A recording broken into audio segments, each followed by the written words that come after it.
let's start off with the streak ending for the Chicago White Sox. No more losing for the Sox.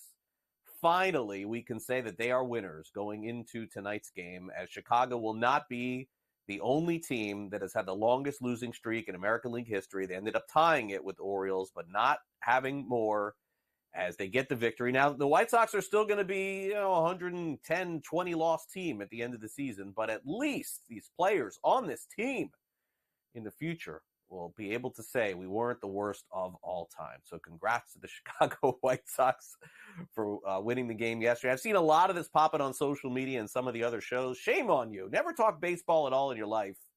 And then this is what you want to focus on, losing. Ugh, hate to see that. All right, breaking news in the NBA. ESPN reports Lauri Markkanen has signed a 5-year contract extension over $200 million guaranteed, a restructuring, and an extension with Utah, as Markkanen now going to stay with the Jazz, it looks like, at least for the time being. Again, it's the NBA, so players get traded all the time, even when they sign long-term deals, but that's the big news in the NBA today, as Utah on the rise, of course, in the National Basketball Association. Also on the rise is Charles Barkley's career. He said he would retire at the end of next year and leave TNT after their contract ran out and went to NBC. That's not going to be the case. Apparently, yesterday, Barkley decides that he's going to stay with TNT and stay through the 10-year contract that he signed with TNT Sports in 2022. How about that? Even without the NBA. What's he going to do? I don't know. Your guess is as good as mine.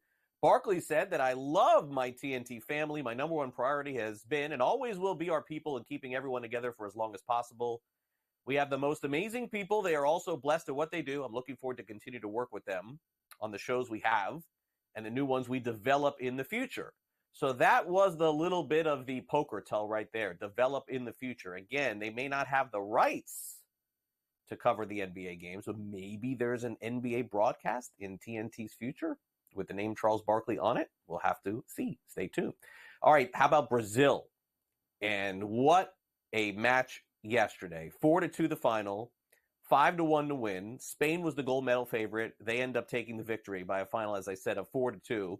They didn't even have their captain Marta in the game, as he got a red card in the 2-0 loss to Spain in the group stage. Brazil is going to face Team USA for the gold medal. This should be fantastic. Spain, by the way, will play the bronze medal game against Germany on Friday.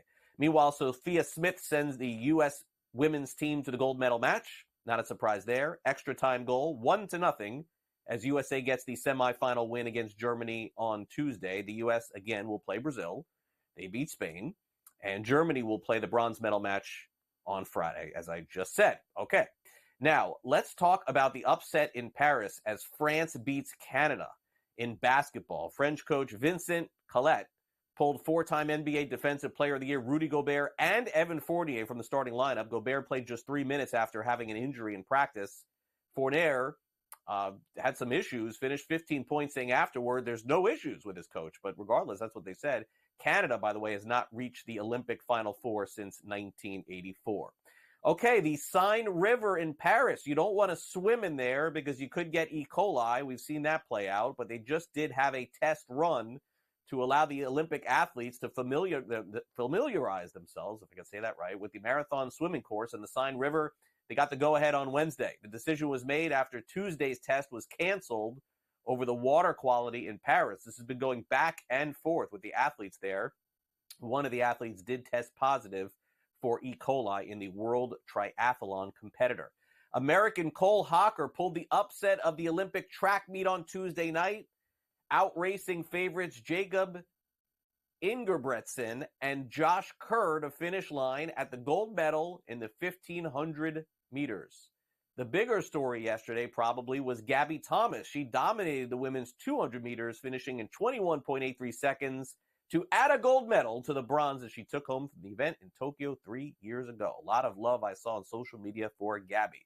Meanwhile, Cuban wrestler Mijan Lopez used to be part of a very exclusive club of athletes with 4 individual gold medals in the same event at the Olympic Games, a record-breaking 5th straight individual title, a 5-peat, winning the gold in the Greco-Roman wrestling competition.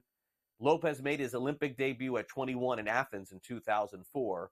He's had an incredible run of gold, 2008, 2012, 2016, 2021, and now 2024.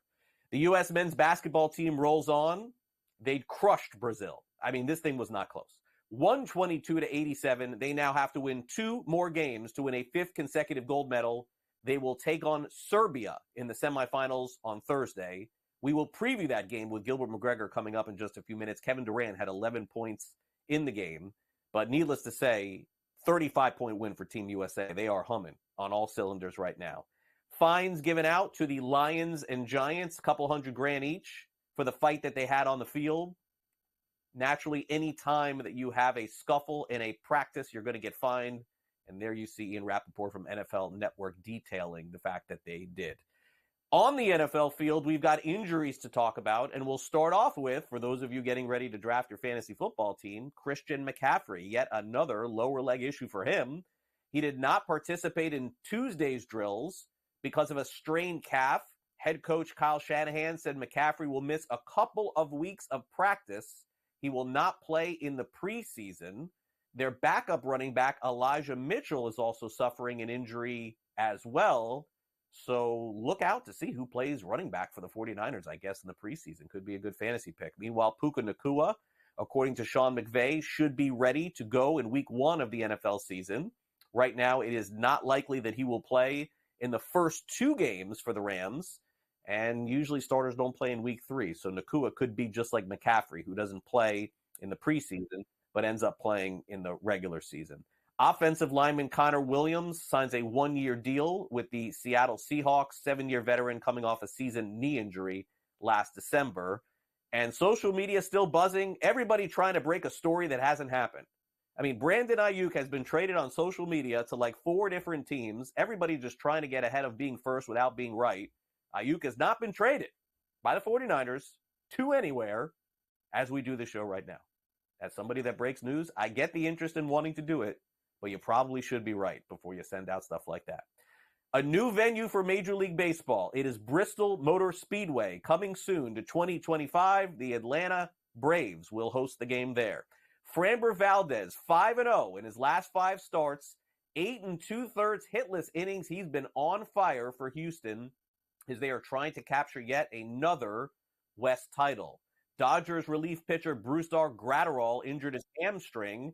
Looking at his season debut, his season is now likely over just after it began. And also, Grayson Rodriguez for the Baltimore Orioles was a late scratch yesterday. He is going to have MRI imaging on his back and shoulder. The Orioles acquired a couple of pitchers at the trade deadline, but they were counting on Grayson Rodriguez to pitch for them in the postseason. And as of right now, that seems to be very much in question.